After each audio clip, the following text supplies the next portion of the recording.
Hi, very good morning. I'm Dr. Janak Patel, MD, General Physician. Today we'll be discussing on the second part of ischemic heart disease, that is angina, or it is also called stable angina, typical angina, effort angina, or also called as angina pectoris. So there are many different names for this angina.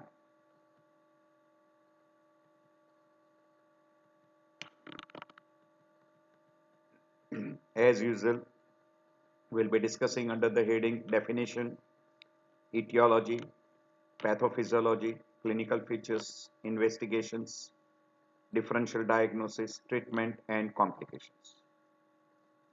Now we know very well angina pectoris is a symptom. It is not a disease. So classic angina or angina pectoris or stable angina is characterized by substernal or precordial pain, which is squeezing in nature, which is aggravated by emotion, stress, or physical exercise, and relieved by rest or by nitroglycerin. May radiate to left shoulder, left arm, all along the inner side, right up to tip of little finger. May radiate to right shoulder, right upper arm, all along the inner side, or radiate to neck, angle of jaw, or towards back, interscapular region, paravertebral region, or may radiate retrosternal right up to xiphisternum and epigastric. Usually not associated with any additional symptoms, but may be associated with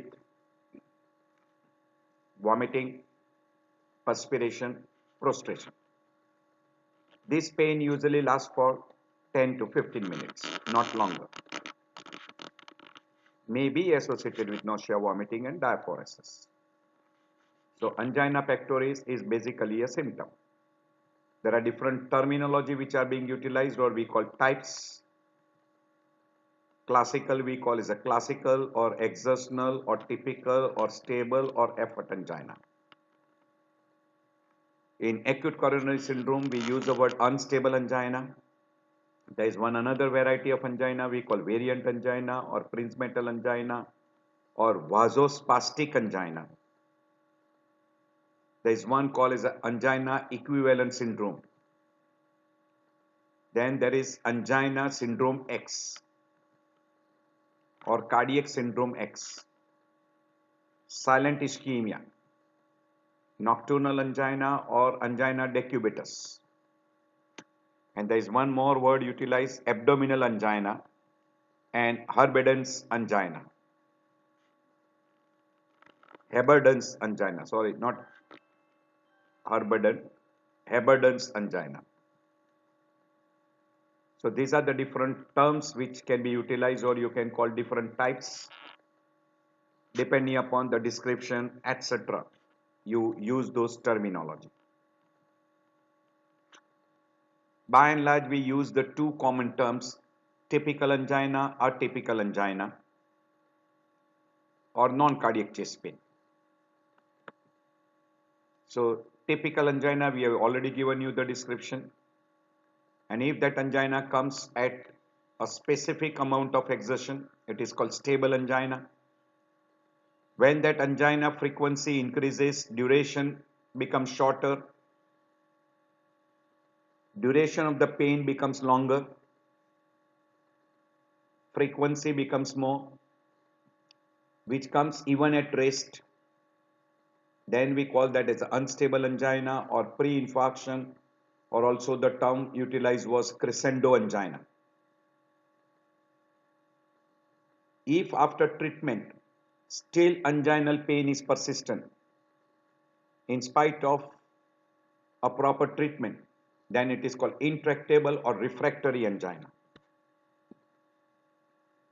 Variant angina is secondary due to vasospasm of coronary artery, where you don't have a elevation of biomarkers, but there will be ST segment elevation which will be reversible as soon as the coronary artery spasm is relieved.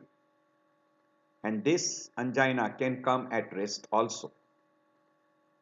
There is one variety called as a silent ischemia, where person do not get the pain, but there is a clinical evidence of ischemia by ECG or by treadmill testing. Angina decubitus comes in supine posture. Nocturnal angina comes during sleep. Abdominal angina is because of decreased blood supply to mesenteric artery, resulting into ischemia, producing abdominal pain. And Herbedens angina is pain in a breast region during exertion and relieved by rest. These are the different words which are being utilized. As far as severity is concerned, it is divided into class 1, 2, 3, 4. That is, no angina with ordinary physical activity. Angina comes only on strenuous exercise or prolonged exertion. Then it is called class 1. If there is an early onset and there is a limitation of ordinary activity, where person gets pain by walking for 2 blocks or climbing 1 flight of staircase, it is worst after meal, on exposure to cold temperature or emotional stress, then we call as class 2. If there is a marked limitation of ordinary activity, then it is called class 3. And if it comes at rest, then it is called class 4. Usually the angina which comes without any physical activity and at rest falls into a group we call as unstable angina. So this is the grading as far as severity of angina is concerned. Etiology we know very well. One of the most common etiology is obstruction of the coronary artery by atheroma. Second common mechanism is spasm of coronary artery, and that we call as Prinzmetal angina or vasospastic angina or variant angina. There may be thromboembolic phenomena and coronary artery may be blocked by embolus. Not very common, rare condition. But if unstable atheromatous plaque ruptures and there is a formation of thrombus, then it is secondary due to atherosclerosis. So acute obstruction, or we call acute coronary syndrome, can be because of unstable plaque rupture. And that unstable plaque rupture can be because of secondary due to stress, sudden shoot up of blood pressure, or maybe because of inflammation secondary due to H. pylori or herpes simplex. Or you can have inflammation or involvement of coronary artery by inflammation like syphilis, where you get a osteal stenosis, so it is called coronary osteal stenosis, very common in syphilis. And occasionally coronary artery may be involved by vasculitis, say like example SL or collagen disorders. Second mechanism or second cause of ischemic heart disease producing angina can be because of imbalance between supply and demand. So if demand increases or supply decreases, then also you can get anginal pain. We have already mentioned in before the ischemic heart disease chapter, increased demand, classical example, tachycardia, tachyarrhythmias, or increase in size of myocardial tissue like hypertrophy. Classical example, hypertension, aortic stenosis, etc. Or increase in tachyarrhythmias like thyrotoxicosis, anxiety, exercise, those groups. Also increased demand can be during pregnancy. There are many factors which we already, and probably we might have a slide in this also. Decreased flow of oxygen will decrease the demand supply. and there may be decreased oxygen supply because of anemia or secondary due to severe hypoxemia or shock stage. Hypoxemia can be because of respiratory condition, cardiovascular condition, etc.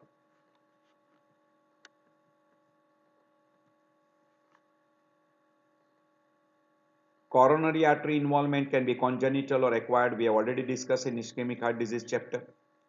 In congenital, single coronary artery or both coronary artery arising from single cuts, transposition of great vessels means aorta is arising from RV, so it receives deoxygenated blood. Congenital coronary artery stenosis or coronary arteries arising from pulmonary artery. Rare anomalies, but can produce ischemic heart disease and person can have anginal pain.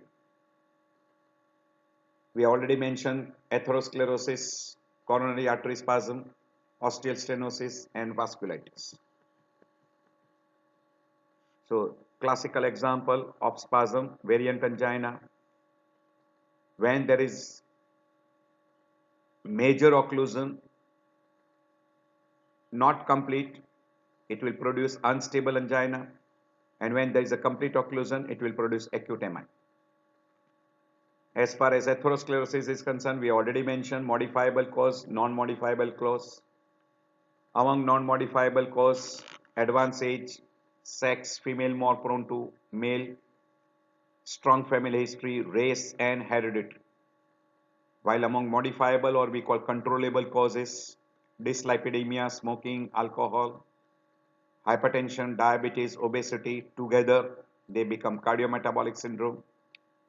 Dietary factor, thrombogenic factor, sedentary lifestyle, mental stress, anxiety, anger, infection like chlamydia or herpes simplex, homocysteine elevation, inflammatory markers are elevated in inflammation.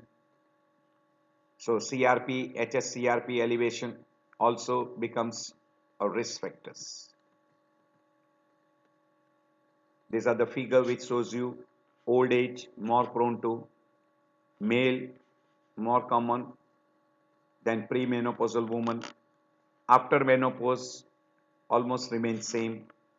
Strong family history.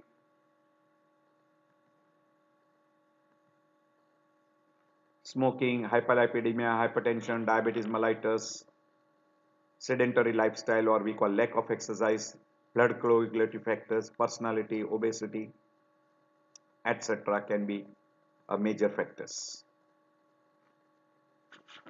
Angina can be precipitated by physical exercise, exposure to cold temperature, strong emotion, consumption of heavy meal,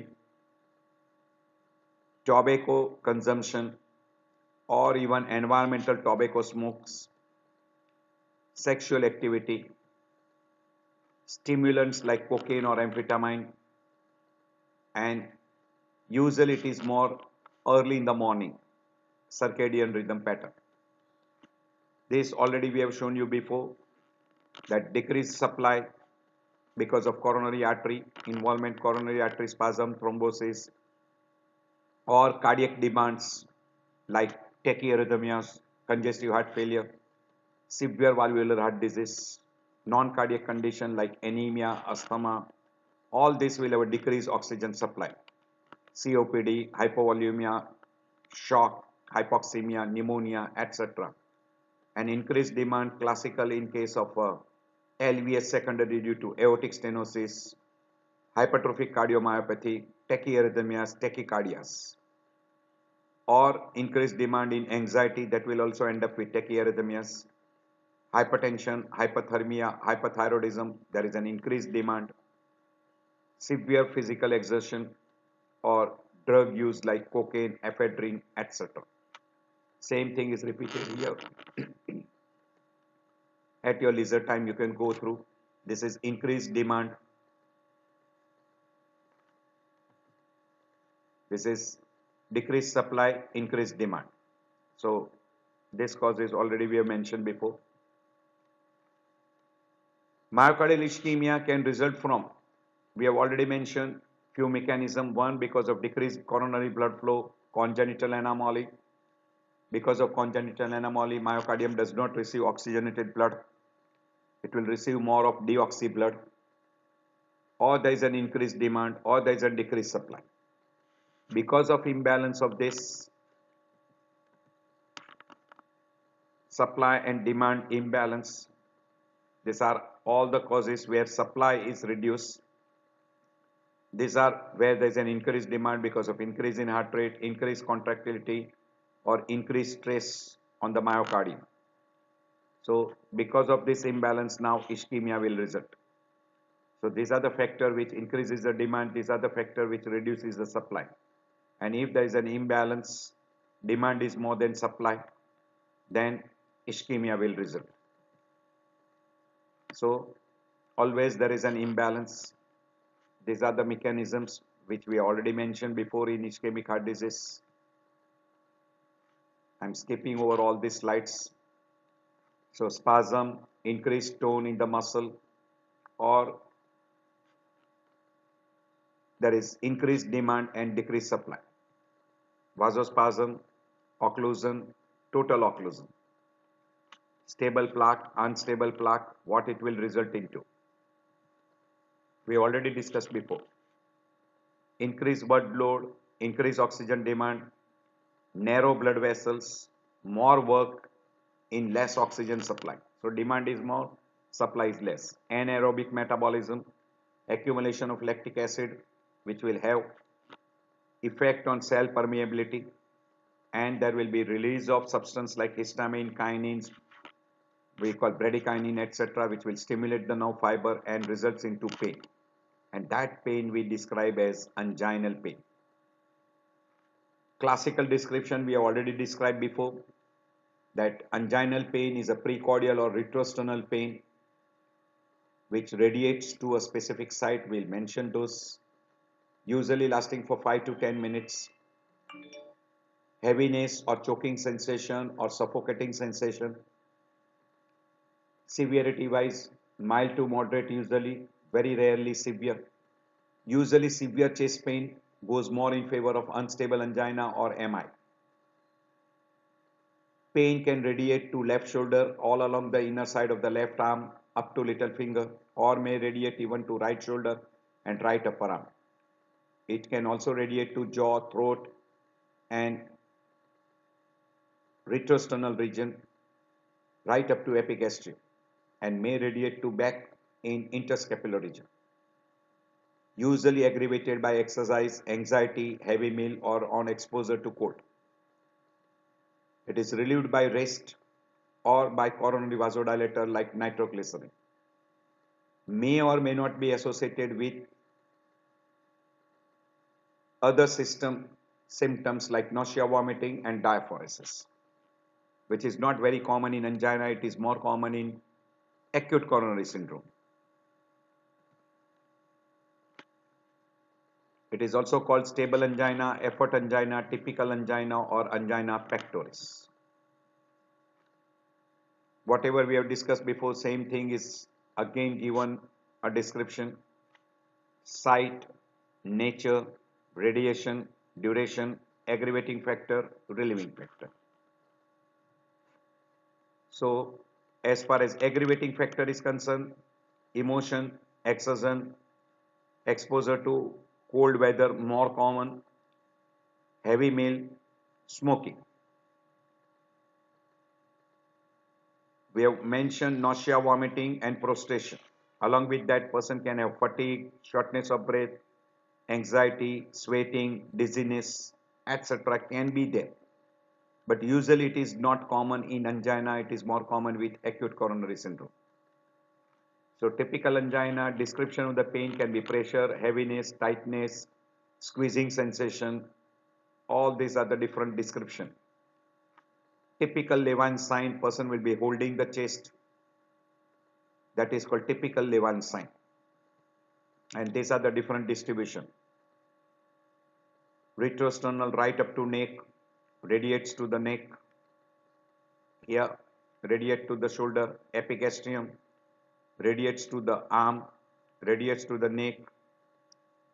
Only pain can be there in the inner side of the arm and the shoulder, more common in the left shoulder, or posteriorly intrascapular region, or we call interscapular region. We have already mentioned the associated finding like nausea, vomiting, shortness of breath, anxiety, sweating, dizziness, fatigue. All those symptoms can be there. Difference between typical angina and non-cardiac chest pain we have already discussed many times before, but still I am repeating again. It will be helpful to you. Typical pain in stable angina, or we call angina pectoris, which is heaviness, suffocating sensation, someone is sitting on the chest, etc. While in a non-cardiac chest pain, usually it is stabbing in nature or a sharp pain, pricking pain. Duration in angina is 5 to 10 minutes, while here it is from short period to a very long period and continuous pain. Onset is on exertion in case of angina, while in case of non-cardiac pain, onset can be rapid. Location is substernal and precordial, and there is no local tenderness in case of angina, while there is usually it is called pinpointing pain or finger pointing pain, and there is a local tenderness in case of non-cardiac chest pain, or we call muscular pain or costochondritis. Pain will be aggravated by exercise or by anxiety or by heavy meals or on exposure to extreme cold, etc. While pain is aggravated in case of extracardiac, or we call skeletomuscular pain, by movement or by deep inspiration, expiration, coughing, or movement of the chest wall. Autonomic symptoms are usually present in stable angina like nausea, vomiting, prostration, while it is usually not seen in case of musculoskeletal pain. Fever may be present in case of costochondritis. Pain in angina will be relieved by rest and by nitroglycerin, while pain in non-cardiac chest pain, or we call musculoskeletal pain, will be relieved by analgesics or by local applications. So again, same difference between the two: ischemic origin, non-ischemic origin. So this favors ischemic origin, this favors non-ischemic origin. We have already mentioned all those differences. So at your leisure time, go through. This is a character, this is a distribution, this is a provocating factor. Here it is usually by movement of the chest. This is usually laterally pinpointing, or we call finger pointing. The character of the pain is sharp pain, pricking pain. Very, very typical. We have already described this before. That is severity, class 1, class 2, class 3, class 4. We have already described. We have given this description of all these different varieties: stable angina, refractory angina, Prinzmetal angina, angina equivalent, angina syndrome X, silent, nocturnal. There is some other terminology, or decubitus angina, Haberden's angina, second wind angina, unstable angina, crescendo angina, etc. Or even abdominal or intestinal or mesenteric ischemia angina. So we'll be using some of those. Refractory means when the person gets chest pain, which cannot be controlled by combination of multiple medical therapy, then we call that as a refractory angina, which people invariably requires angioplasty or coronary bypass surgery.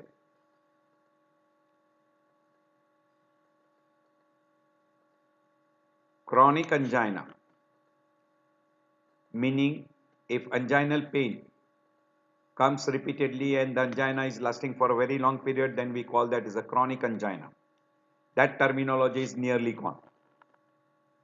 Variant angina, I have already given you the description. It is secondary due to vasospasm. It occurs at rest, very commonly during sleep.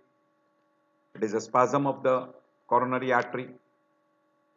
Usually there is a small atheromatous plaque.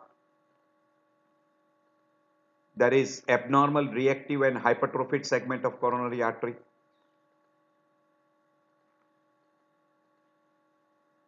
Secondary to anxiety or a non-specific etiology, artery undergoes spasm. There is an imbalance between vasodilator and vasoconstrictors. And there is an increased calcium entry into coronary artery, resulting into that spasm. Very frequently it is due to exposure to cold, emotional stress, hyperventilation. Some of the drugs, smoking, cocaine use can precipitate vasospasm. Diagnosis is done by ST segment elevation, which is transient and completely reversible. As soon as the spasm is relieved either by rest or spontaneous or by drugs like nitroglycerin, ST segment comes back to normal. There is no elevation of troponin. Classical diagnosis of coronary artery spasm or vasospastic angina, or we call Prinzmetal angina.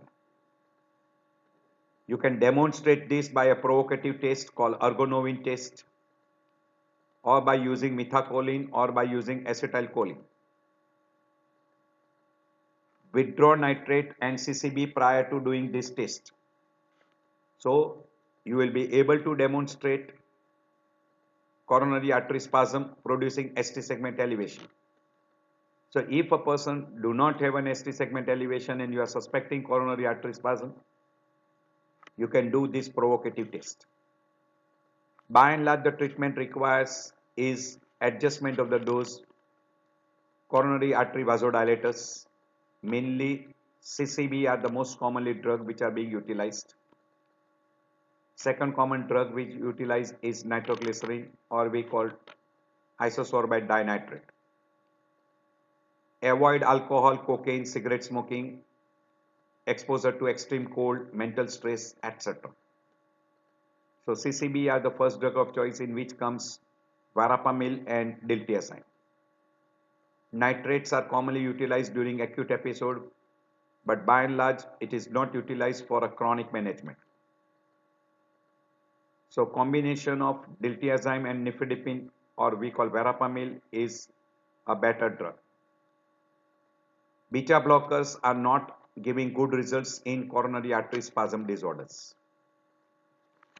There is a second variety of an angina we call as an angina equivalent, meaning person, in spite of chest pain, they develop dyspnea or fainting episodes or fatigue during exertion, and it is relieved by rest and nitrate. That's why it is labeled as angina equivalent. So instead of pain, person develops dyspnea or fainting episodes or fatigue. So patient with exertional dyspnea rather than on exertional chest pain, that is called as angina equivalent syndrome, and that is very frequently caused by exercise induced left ventricular dysfunction. So that is angina equivalent syndrome. I've given you already the description. Syndrome X is also called microvascular angina, where there is a typical exertional anginal pain with positive exercise test. Anatomically, when you do coronary angiography, all coronary artery are normal, and there is a reduced capacity of vasodilatation in microvasculature.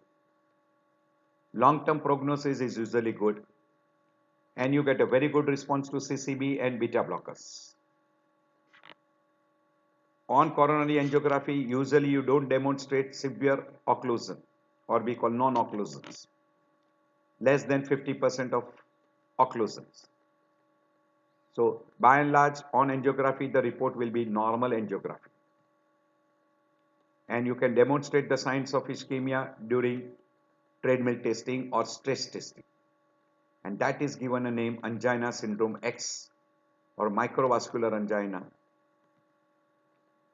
Silent ischemia means person do not get chest pain, but there is a clear-cut evidence of ischemia either on ECG or on exercise tolerance test or stress test, or there may be a change in a biomarker, elevation of biomarkers. Then we label that as silent ischemia or silent angina. So this is dangerous because person do not get chest pain. That's why it becomes very difficult to diagnose. Only it can be diagnosed while taking ECG or while doing an exercise stress testing, or sometime if you put them on a Holter monitoring. So that will be the way you can make a diagnosis.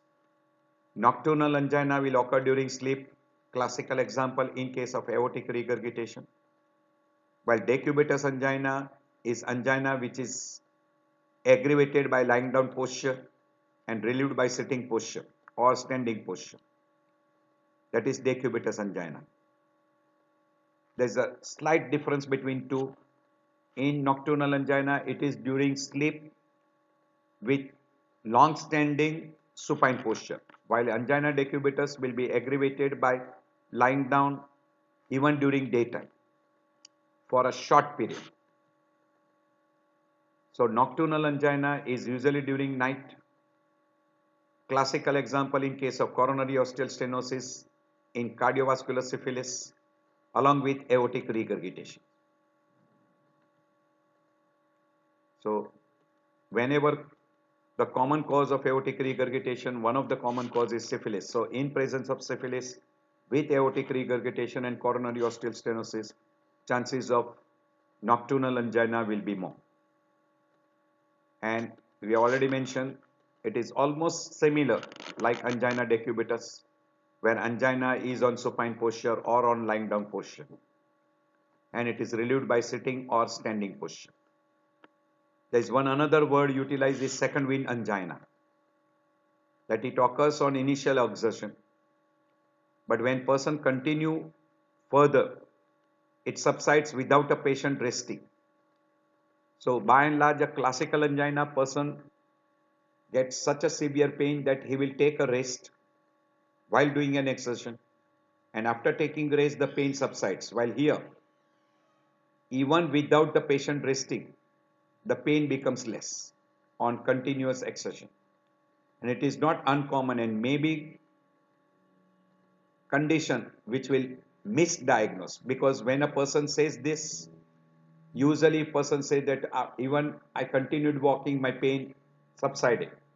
So there will be misdiagnosis, and this is called Levine test. So angina pain will be relieved by carotid sinus massage, and if you get this Levine test positive, it will go in favor of what we call as a second wind angina. Odd condition, but do keep it in mind. If someone comes with this, if person is having anginal pain, you give a carotid sinus massage, the anginal pain will be relieved by that. We call that as a Levine test. Heberden's angina is commonly seen in female. It is on exertion.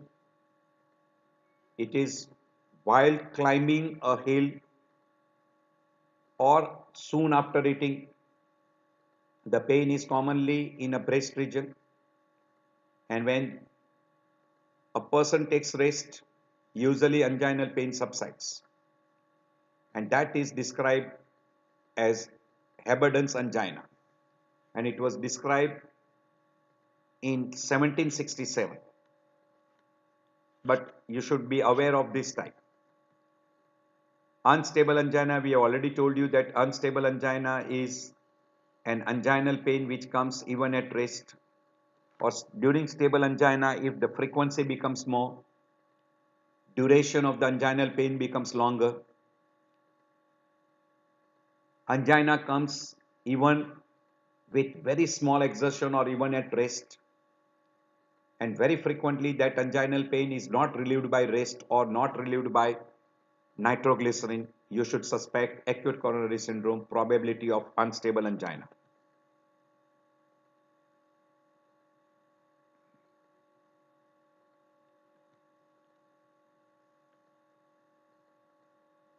So stable angina pattern is not usually followed, and it occurs even without physical exertion, and not relieved by rest or by nitroglycerin. Suspect unstable angina. Previously, it was also told second term was utilized for unstable angina, crescendo angina, or pre-infarction angina. So, pain is longer than 30 minutes, not relieved by rest, not relieved by medication, which is coming on also even at rest, do suspect unstable angina. And if there is ST segment changes without any elevation of cardio biomarkers, then suspect unstable angina. Acute mesenteric angina is also called as an intestinal angina, and that anginal pain comes with pain on eating. It is very commonly because of coronary peripheral vascular disease or abdominal bruit, or may be associated with coronary artery disease. The pain is usually in a periumbilical region. Good number of times there is an embolism secondary due to cardioembolism. Common cause of cardioembolism is atrial fibrillation. There may be intestinal infarcts. Acidosis may also aggravate intestinal infarct. Surgery may be required if there is an acute vascular occlusion. We have already discussed this particular differential diagnosis of stable angina, unstable angina, STEMI and non-STEMI in ischemic heart disease. So I am not repeating this. At your leisure time, you can go through. Usually in a stable angina, it comes on exertion. It responds to glyceryl trinitrate. Enzymes are normal. ECG is often normal. And you can confirm by exercise treadmill testing or by stress testing. While in unstable angina, usually you can come across ECG changes, troponin is normal in STEMI and non-STEMI. In STEMI, ST elevation, in non-STEMI, ST depression and troponin are elevated and they do not respond. Unstable angina, stable angina will respond to glyceryl trinitrate, while unstable STEMI and non-STEMI will not show any effect. Means pain will not be relieved by rest or by nitroglycerin. We are not going into detail at present. This is how you approach to any person with chest pain. We have already discussed in the chest pain chapter.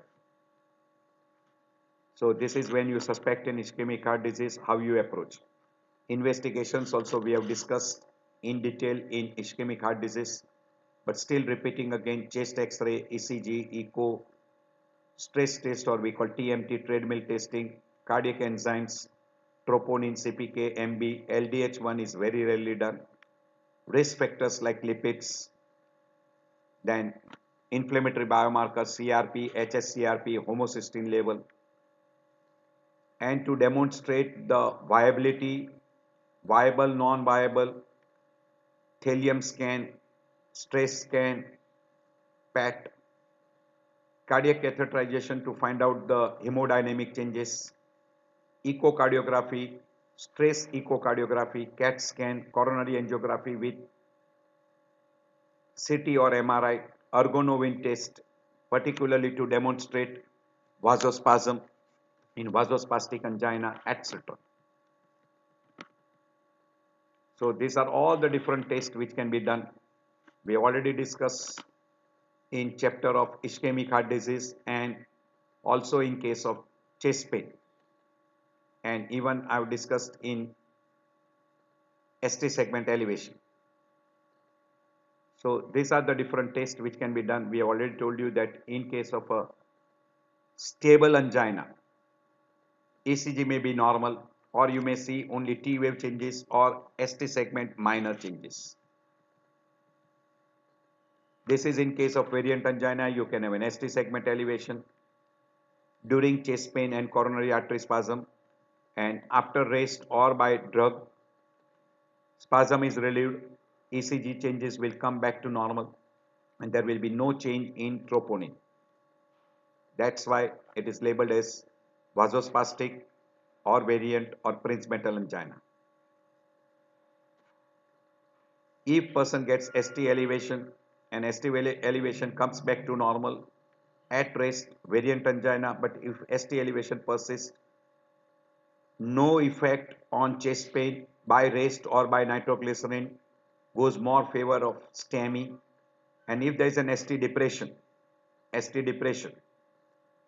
then it goes in favor of non-STEMI. So you can see here there is an ST depression. This will go more in favor of non-STEMI or unstable angina. I am not going to discuss in detail regarding a myocardial infarction. So infarction means total occlusion of coronary artery resulting into necrosis. You will have a Q wave appearance, you will have a ST segment elevation, and later on nearby area will show you in an opposite lead, we call reciprocal lead, you will see ST depression. Biomarker, we have already told you that troponin will be elevated, CPK-MB will be elevated. Myoglobin is also elevated, but it is routinely not done. We have already shown you this slide in an ischemic heart disease that CPK-MB will be elevated for 2 to 3 days. Peak value will be within 10 to 24 hours, while in case of troponin, it is 24 to 48 hours and it will be elevated for 3 to 5 days. Troponin is more sensitive as compared to CPK-MB. Usually LDH and AST are not done. Myoglobin being costly, again it is not done and it is lasting for very short period. Hence, it is not commonly done. Stress testing is done only in case of a person when person is having anginal pain but there is no STT changes. In that case, person goes for stress testing. And on a stress testing, if there is an appearance of an ST segment changes, say you start getting ST depression or downsloping, then it goes more in favor of stress test positive. You can see here, this is ST segment depression which has come. That goes more in favor. Or even during a stress testing, if there is an appearance of S3 sound, basal crackles, person gets fatigue or starts getting chest pain, that is also in favor. So these are the changes which you can, ST segment depression changes. If it appears on a exercise, then it is in favor. Additionally, you can go for nuclear stress testing or echo stress testing. You can go for dobutamide stress testing or angiography. And angiography is good number of time combined with CT or MRI. PET scan will give you an idea regarding a viable and non-viable or even ischemic, non-ischemic myocardium. Exercise stress testing is contraindicated if the person is having chest pain or is having unstable angina or person is having acute myocarditis or pericarditis, severe systemic illness, severe aortic stenosis, hypertrophic cardiomyopathy, congestive heart failure, severe hypertension, uncontrolled cardiac arrhythmia, particularly tachyarrhythmias. Stress testing is contraindicated. Coronary angiography will give you an idea regarding the severity, number of artery involvements, etc. And it also will be helpful to rule out MINOCA and INOCA. Blood test will be important to rule out stable angina from unstable angina, etc. Holter monitoring will be useful in the person even on a stress testing. If you don't demonstrate ST changes, you can, and if person is still getting chest pain on exertion, Holter monitoring can be utilized. Even MCOT is very helpful in a person who are getting chest pain occasionally. So when they get chest pain, they can record the ECG and send it to an expert by MCOT.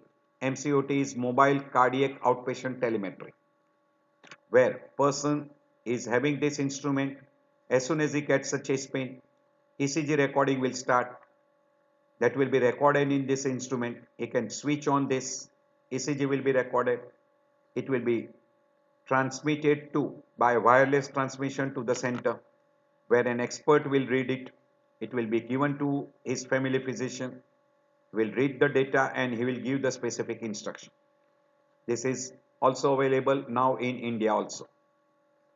Ergonovin test, I have already told you that it is a stimulatory test done for ruling out coronary artery spasm. So if there is a normal ST segment in a person with a chest pain and you are suspecting coronary artery spasm, you can induce coronary artery spasm by giving ergonovin or acetylcholine and demonstrate ST elevation, which will suggest that person has developed coronary artery spasm. Cardiac catheterization will be helpful to find out the severity, particularly we call as angiography, will be helpful to find out the severity of the vessel involvement, number of vessel involvement, and then you can also subject them to PTCA or we call as angioplasty. And if that is not possible, person can be subjected to CABG. Even while doing a cardiac catheterization, you can also record the pressure gradients. In case of an acute coronary occlusion, you can go for thrombolysis. Coronary angiography will show you the exact site of narrowing of coronary blood flow. Differential diagnosis, you will have to differentiate all different varieties of angina and you should differentiate stable angina from acute coronary syndrome. Management will depend primarily primordial prevention where you want to prevent atherosclerosis, which is the most common cause of angina. Primary prevention is prevention of all risk factors so that the person does not get acceleration of atherosclerosis. Once the person starts getting anginal pain, during acute episode you give a coronary vasodilator sublingually and then you can maintain them on a drug therapy which will prevent angina. And if a person starts developing a symptom, even in spite of a drug treatment, and if the duration increases, frequency increases, and even if the pain comes at rest, do suspect unstable or we call acute coronary syndrome, investigate and treat accordingly. If a person of stable angina develops a symptom suggestive of acute coronary syndrome, accordingly you will have to treat. And if there is already acute myocardial infarction, now person will require a tertiary treatment, what we call as a thrombolysis with PCI or CABG. So risk factor modification, drugs, percutaneous intervention may not be required in a stable angina.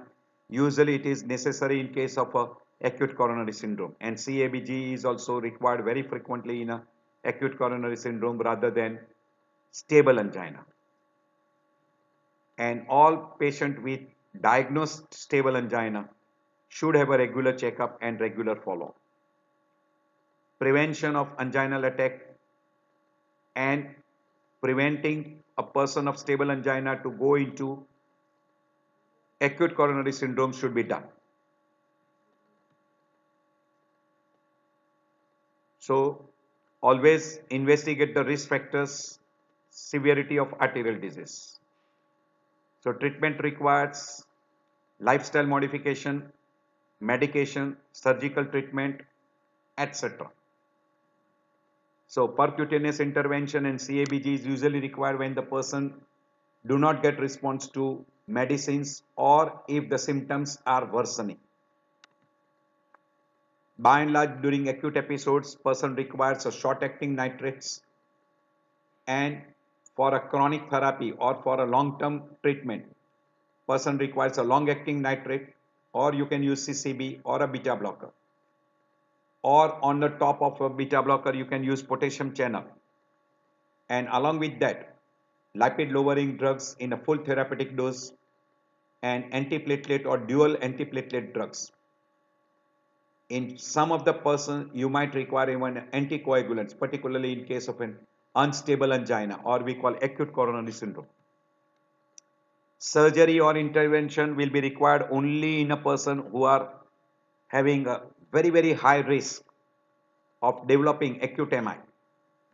Coronary artery bypass and balloon angioplasty or we call PCI is usually indicated in those groups with a high risk, and stent. Along with that, you require a control of blood pressure, rigid control of diabetes, quit smoking, stop alcohol, control lipids rigidly, weight reduction, avoid excessive physical exertion, mental stress, etc. There is one word which is utilized is MONA during acute episode. If a pain is unbearable, then morphine. Some person might require oxygen, usually nitroglycerin sublingually, and you have to give aspirin. So basically, you have to reduce oxygen demand and you have to increase the blood supply. So in case of an acute coronary syndrome, you might require a thrombolysis followed by PCI or CABG. So this is PCI, which is not very commonly required in unstable angina. This is PTCA, or also called as a percutaneous transluminal coronary angioplasty, and PCI is called percutaneous coronary intervention. Two terms which is utilized. Only the route of entry is different. This is PCI, this is CABG, this is CABG, this is PCI. Percutaneous coronary intervention. This is again, this is coronary intervention. When it is transluminal, word utilized we call PTCA. And this is percutaneous coronary intervention. That is a better word now. That is the most common word which is being utilized nowadays. CABG will depend upon the number of artery involvement, which artery is involved accordingly. Usually there are two arteries which are being available. Right internal memory, left internal memory.